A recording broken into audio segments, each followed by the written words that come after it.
Hi everyone, welcome back to This Book Belongs to Pam.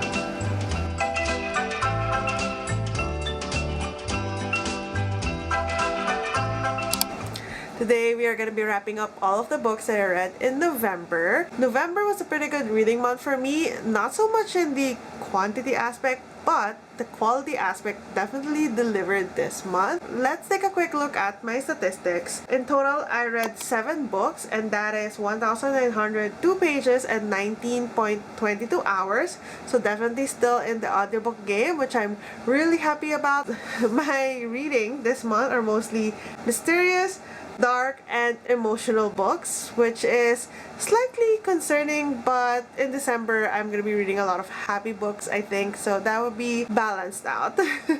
This is what my month in reading looks like. Pretty consistent with reading around like 30 to 50 books every single day, but there are definitely days where that spikes up, and that is just me binge reading books. And you can see that big bump over there for the audiobook that I listened to. And then finally, my star ratings. My average for this month is 4.04, which is pretty good. I'm usually at the 3.5, 3.7 mark. Exciting. That means that I've been gravitating towards our books that really speak to me. So that is my statistics. Let's move on to the books that I read for the month. The first book that I read this month is actually an audiobook, and that is How Can I Help You by Laura Sims. How do I explain the synopsis of this book? I think the only thing you need to know is that we are following a character who is a serial killer nurse turned librarian. Yeah, I think that's all you need to know. So when we're following her, she's a librarian already, so we don't know much about her past. We just know that there's some shady things, serial killer things that happened in her past, and we get to figure that out along the way. I think it would be better to just go in blind and have no expectations about what this book is. I actually read this as part of Vampathon, so I will link the video below. It has a very interesting premise, but honestly the delivery for me was a bit so-so. I think it was quite flat, and the book itself tried to be a character study. You have this very intriguing character, possibly a serial killer nurse turned librarian. I have so many questions in my mind when I read that premise, but the book was mostly, I don't know, just the antagonist waxing poetic about her days as a killer and how much she misses it, which is fine. Like, I could get on board with reading a book like that, but it wasn't really written well. I found the motivations of the main character quite weak and quite flippant. It's not like she was able to really rationalize what she did. It was just her saying that she misses it, that it felt so good, that this was the best time of her life. We don't really know why she misses it. Like, why was it the best time of her life? What made her do those things? And I feel like if you're gonna do a character study, those are the questions that you want to answer. So unfortunately, I gave this one 2.25 stars. It was one of the weaker books in this month's wrap up. So yeah, that is How Can I Help You by Laura Sims. However, the next book that I read, which is also part of Vampathon, The Wicked Deep by Shay Earnshaw. If you watch my Vampathon vlog, you already know that I really enjoyed this book. The story starts in this small coastal town where 2 centuries ago, 3 sisters were accused of being witches and drowned in the ocean, in the wicked deep, you might say. Since then, every summer they have been coming back to the town to haunt everyone. They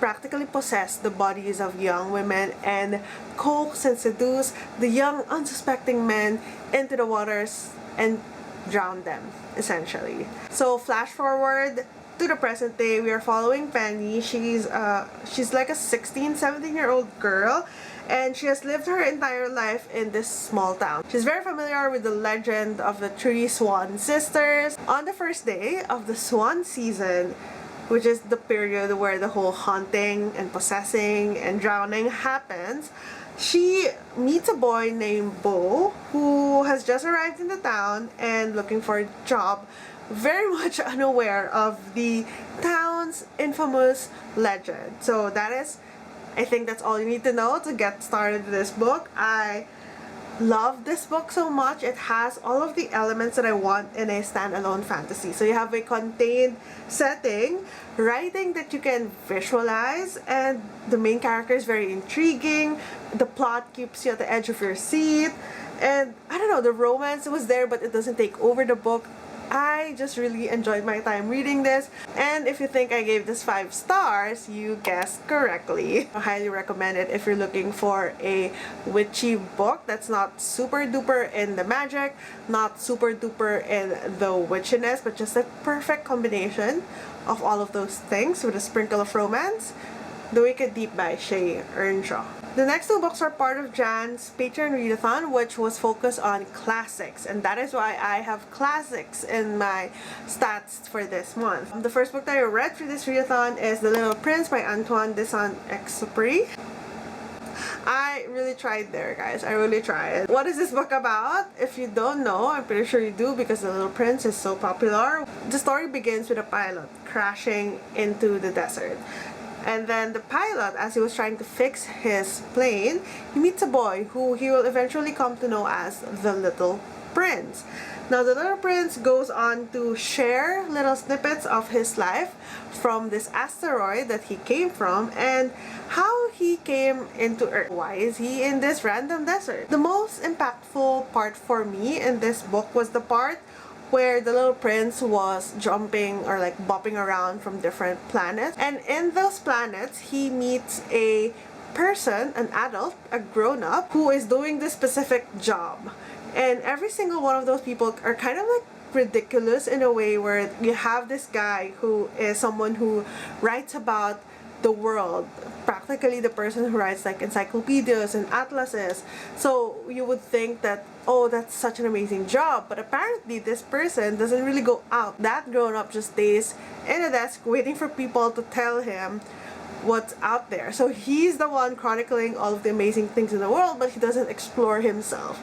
So that's one. And then you meet a person whose sole job is to turn on and off the specific lamp, and he does it like every minute or like every few seconds, and he doesn't rest at all. Depending on what you're feeling right now, where you are in your life, you could really like take away different things from those specific scenes, like how, I don't know, maybe it's a representation of hustle culture and how you don't take the moment to rest because you're so focused on turning on and off this light, even though nothing will happen if you keep it off for longer. Like literally there's no consequence, right? I just found that this book was a good reminder to change your perspective on life every now and then. Like step back, maybe like a 10,000 foot view of your life. Like, what are you doing? Are you still enjoying what you're doing in your life right now? Do you want to maybe try something different? Do you think you've fallen into habits and routines that doesn't serve you anymore? Those are the kind of questions that this book opens up for you, and quite like that. Maybe this is something that I might reread in the future and see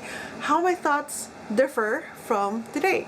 So yeah, that is The Little Prince. I gave this 4 stars. The next book that I read for that classics readathon is The Picture of Dorian Gray by Oscar Wilde. This is a classic that I have been wanting to read ever since I started reading again in my adult life. In this book, we are following a young man named Dorian Gray, and the story begins with him having his portrait painted by one of his friends, and when he sees the finished painting, he falls in love with this youthful version of himself that is frozen in time. And in the process of declaring his love and lamenting about how he's gonna grow old in real life, he inadvertently makes a Faustian bargain, aka a deal with the devil, to trade his soul for his youth. We are following his story throughout the years as he maintains this youthful appearance despite everything that he does. However, the portrait itself changes. So throughout the years, as we follow him through a life of indulgence, of decadence, of spoiling himself rotten, we see that his youthful appearance doesn't really change, but the portrait changes to reflect his true self. So it's, in a way, it's like magical realism because it's not really explained why this happened. We don't really even need like a devil who he makes this deal with. It just happens. And I quite like that. I quite like that this is just a, I guess, a plot device to create this scenario where we can explore, reflect. I really enjoyed this book. I think the beginning was so strong as well. It really dives deep into this idea of youthfulness and what we trade for the feeling of being young, of looking young, and what does that really mean? Is that just about the appearance? Is that about like how you go through life? We meet a lot of interesting characters. Lord Henry, who has a lot of like thoughts and opinions about things that are quite funny but still very rooted in reality. And then we have this chapter, I'm pretty sure it's like an infamous chapter 11, where we just go through pages upon pages upon pages of Dorian Gray telling us in great excruciating detail every single hobby, vice, thing that he is doing, because he's kind of like, and one, enjoying his very youthful appearance, and two, he kind of feels invincible with it, and he just goes on to this path of this self-destruction and self-indulgence and decadence. And we have to read about it for like, I don't know, it feels like 50 pages, but it's probably closer to like, I don't know, 15 pages of that. But it's intense. That chapter is like a mountain.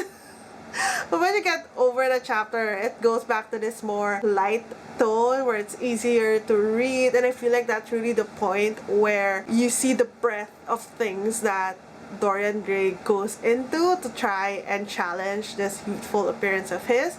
And then we see how that eventually catches up to him, not in the way that he looks, but the way that he feels deep inside. So I really enjoyed this book. That chapter 11 almost killed me, but it was really fun to read. It was quite funny, actually. I've never heard anyone say that it was a funny book, but it really was. I gave this book 4 stars. That is The Picture of Dorian Gray by Oscar Wilde. After reading 2 classics, it was time for me to go back to the 21st century and read something contemporary. So I listened to Thank You for Listening by Julia Whelan. So I read this in audiobook format, and it was just a really fun, light to read. I don't know how to classify this. Is this like contemporary romance? Probably. I'm not quite sure. We are following Sweeney. She is someone who has always dreamt of being a famous actress. She plays in theaters, but she also narrates audiobooks, specifically romance audiobook. An accident happens that practically takes away that dream for her. She is now an audiobook narrator, but she doesn't do romance anymore because she feels like it's a lie. All of those happily ever after, lies. It doesn't happen in real life. I mean, that's her belief.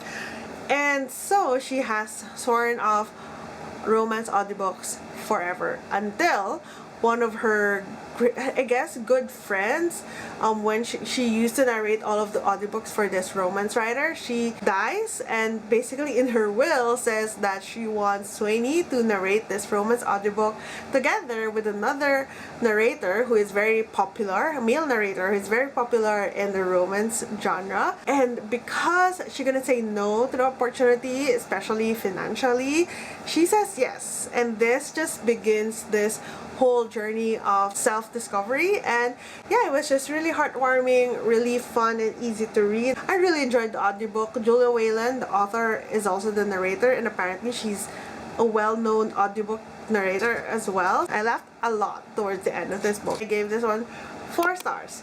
Thank you for listening, Julia Whelan. The next book that I read is the only physical book that I read this month, which is The Invisible Life of Adie LaRue by V.E. Straub. I read this book as part of my Reading Like Jan Akaton video, so I will link that below as well. How do I describe this book briefly? You're following Adie, who is a young woman from this small town, and she makes a deal with the darkness to remain in change and live forever. One caveat though, no one will remember her until one day, almost 300 years later, someone does.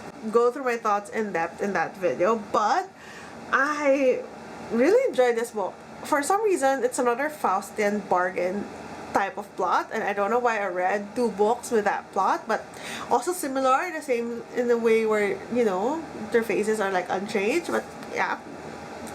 do with that what you will. I really enjoyed it. It has very atmospheric writing, and it truly feels like you're inside the story together with Adie, and you're going through the whole thing with her, you know? It's not the kind of book that I think you should binge read, mostly because a lot of this is like repetitive. A lot of the book is just Adie living her life day by day with the same thing happening over and over and over again, because no one remembers her, so she has to redo things again and again just to get a place to sleep, just to feel like she's connecting with a person. I think I would really enjoy this more if I read it like a little bit at a time, but because I was reading this for a video, I kind of had to read it all in one go. The plot can be kind of slow, but one can argue that that's the point. Like, we are experiencing how repetitive and slow Adie's life can be as the years go by because of the fact that no one remembers her. And honestly, I feel like if it wasn't that slow, this part, the part where Henry finally remembers her, that wouldn't have landed as strong as it did if we didn't get to experience like 100 pages of her just being forgotten, right? So I really enjoyed this book. I tabbed it quite a bit. The open-ended conclusion is quite satisfying for me. And yeah, I gave this one 4.75 stars. And honestly, the only reason it's not 5 stars because it does get quite repetitive, but that wasn't really bothering me. It was just something that's not completely enjoyable. So yeah, 4.75 stars, The Invisible Life of Adie LaRue by V.E. Schwab. The final book that I read is the hottest topic of this past few weeks, and that is The Ballad of Songbirds and Snakes by Suzanne Collins. So this is the prequel to the Hunger Games trilogy. If you didn't know, me and my friend Pam from Pam Shenanigans, we have been doing this Hunger Games read-along, wherein we read the entire trilogy, and last week, was that last week or like 2 weeks ago, we watched The Ballad of Songbirds and Snakes in cinemas, and that was a lot of fun. If you're not familiar with what this prequel is all about, we are following a young student, a young man, in the name of Coriolanus Snow, President Snow from the Hunger Games trilogy, and the book starts with Snow feeling the after effects of the war that gave birth to the Hunger Games. The Snow family has fallen in terms of their status, and honestly, that's all you need to know. It follows Snow during the 10th year of the Hunger Games. So this Hunger Games was very much different from the ones that we know from the trilogy. It's mostly like this gladiator Colosseum style where they just put the tributes in there and then just battle it out. It's not this fancy TV show, reality TV show that we know of in the Hunger Games trilogy. Thoughts on this book? I really enjoyed it. Now, before you crucify me for enjoying a book about an eventual cruel dictator, hear me out. The way Suzanne Collins wrote this book, you know from the very first chapter, the very first few instances that we meet Snow, because we are in his head, it's first person point of view, you know that this is not just those sad backstories of villains where we are told to empathize and sympathize with the villain because they had this sad childhood, that's why they're evil, blah blah blah blah blah. That's not it. Like, maybe on the surface that's what it looks like, because in this book the Snow family has fallen from grace. They are very poor. They're practically eating like cabbage that has been boiled for days on end, and almost like resorted to cannibalism or something like that. It's very far from their very rich status before the war. So yeah, we see Snow struggling a lot, but that is just the scene that he's in, you know. It's not really telling us that it's justified that he did the things that he will eventually do because of this background. That's not a point. I feel like Suzanne Collins did a very, very fine job with towing the line between presenting us with this person who is at this very, very fine line of like being a good person versus being an evil person. So Snow has a lot of influences. That's like his teachers, his classmates, his family, and his own perception of himself. He has a lot of external influences, and you can see how he's trying to like listen to all of them, and you can see him slowly start to pick out which influences he wants to include in his life. And that is the key point. That is the key difference between this being just a sad villain backstory versus an actual sort of character study of what kind of person becomes like a cruel dictator. There's so many parts here where I don't really want to spoil it, but there's so many parts where you can see him like overthinking and rationalizing everything in his head. Like he's about to do something that he knows is evil. He knows it's something that he could just not do, and you know, be a good person, just not do it. But he's trying to internalize, he's trying to like rationalize and justify everything is in his head. So we are given all of his excuses, but we know that those are like his rationalizations, you know. So I think I posted on Instagram, this man is like a gold medalist in mental gymnastics. He's like the king of rationalization and the grandmaster of like PR chess, and it is perfectly shown in the book how he is like that.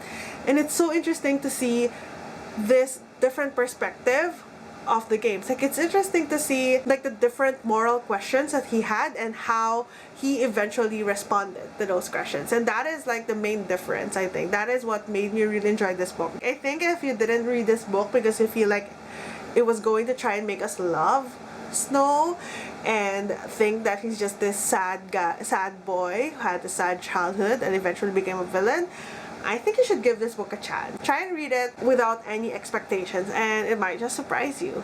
So yeah, I really enjoyed this one. I gave this 4.25 stars.